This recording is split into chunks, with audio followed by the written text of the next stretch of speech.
ఎర్ర జెండా, red light. ఎర్ర జెండా అంటే కమ్యూనిస్టులని అందరికీ తెలిసిందే. సిపిఐ, సిపిఎం, సిపిఐఎం ఇలా అందరూ కూడా తమ యొక్క భావాలను, తమ యొక్క పార్టీ సిద్ధాంతాలకు సంబంధించిన విషయంలో ఈ యొక్క తమ గుర్తుగా ఎర్ర జెండానే ప్రదర్శిస్తుంటారు. ఎర్ర జెండాని ఎర్ర చొక్కాలే ధరిస్తుంటారు, అంటే మనలాగా. But I'm not communist. Okay, మరి అదే సమయంలో మరి ఎర్ర జెండా పట్టుకుంటే జైలుకి వెళ్ళడం ఖాయమంట. ఎర్ర జెండా పట్టుకున్న, సుత్తి కొడవలి గుర్తు కనిపించినా, ఎర్ర జెండా పట్టుకొని నినాదాలు చేసిన జైలుకు వెళ్ళక తప్పదు.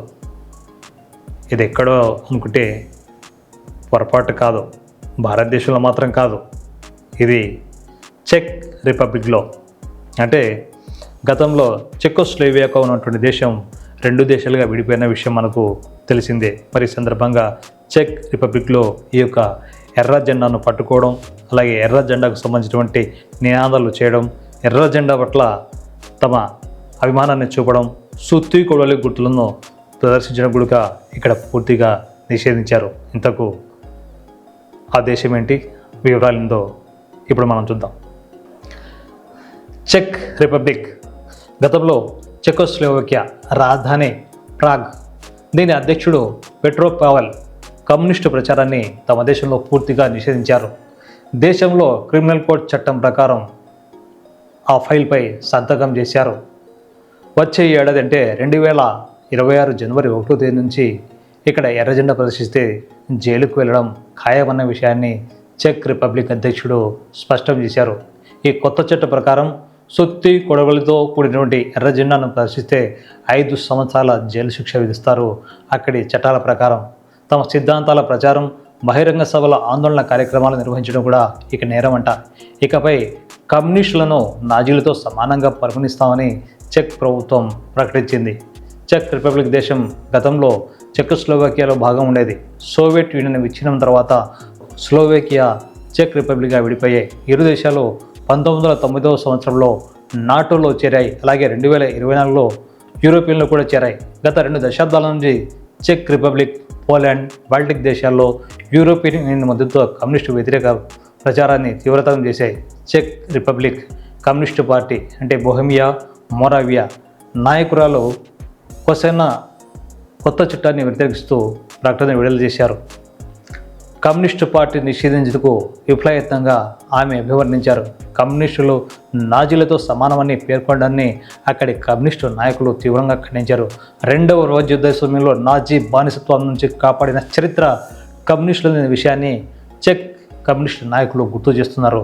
అధ్యక్షుడు తీసుకున్నటువంటి ఆ నిర్ణయాన్ని అప్రజాస్వామికమని, చట్టపరంగా దీనిపై పోరాటం చేస్తామని ప్రకటించారు చెక్ రిపబ్లిక్ సంబంధించినటువంటి కమ్యూనిస్ట్ పార్టీ నాయకులు. అంటే వచ్చే ఏడాది జనవరి నుంచి చెక్ రిపబ్లిక్ దేశంలో ఎర్ర జెండా కనిపించకూడదు. ఎర్ర జెండా కనిపించినా, సుత్తి కొడవలి కనిపించినా, ఎర్ర జెండాకు సంబంధించినటువంటి నినాదాలు కనిపించినా, ఎర్ర జెండాను ప్రదర్శించిన, ఎర్ర జెండాలకు సంబంధించినటువంటి ముఖ్యంగా కమ్యూనిస్టు పార్టీకి సంబంధించినటువంటి సిద్ధాంతాలను, సాహిత్యాన్ని కలిగి ఉన్న, అలాగే మాట్లాడిన కూడా ఈ చట్టం వర్తిస్తుందంట. అంటే సుత్తి కొడవలి, ఎర్ర జెండా మీ చేత కనిపించినా, మీ మాటల్లో వినిపించినా 5 ఏళ్ల జైలు శిక్ష తప్పదు. ఎర్ర జెండా ఎన్ని ఎల్లో అని మన దేశంలో పాడుకోవచ్చు, కానీ ప్రస్తుతం చెక్ రిపబ్లిక్లో మాత్రం ఆ పాట పాడుకునే పరిస్థితి లేదు. అయితే నిర్బంధంకి ఎప్పుడు కూడా పరిమితులు ఉండవు, హద్దులు ఉండవు. ఆ నిర్బంధం ఏదో ఒకరోజు ఖచ్చితంగా ముగింపు పలకాల్సిందే. బానిస సంఖ్యలను ఎలా అయితే విముక్తి కలుగుతాయో, ఈ యొక్క కొత్త చట్టాన్ని కూడా అక్కడి కమ్యూనిస్ట్ ప్రభుత్వం తమదైన శైలిలో పోరాడానికి సిద్ధమవుతుంది. ఎర్ర జెండా ఎక్కడైతే ఉంటుందో అక్కడే సామాజిక న్యాయం ఉంటుందన్న విషయాన్ని ప్రపంచంలో చాలా దేశాలు ఇప్పటికే చాటి చెప్పాయి. ఎర్ర జెండా ఎక్కడ ఉంటే సమస్యల పరిష్కారం కూడా అక్కడే అనే విషయాన్ని ప్రజలు ఎప్పుడో గుర్తించారు. ఎర్ర జెండాను నిషేధించడం, ఎర్ర జెండాను తొక్కి పెట్టడం ఎవరికీ సాధ్యం కాదనే విషయాన్ని ప్రపంచ చరిత్ర చూస్తేనే మనకు అర్థమవుతుంది.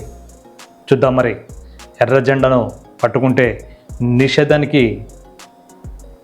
తయారైనటువంటి ఈ చట్టం మనుగడ కొనసాగిస్తుందా, లేక మడత పెట్టి పక్కన పెట్టేస్తారా?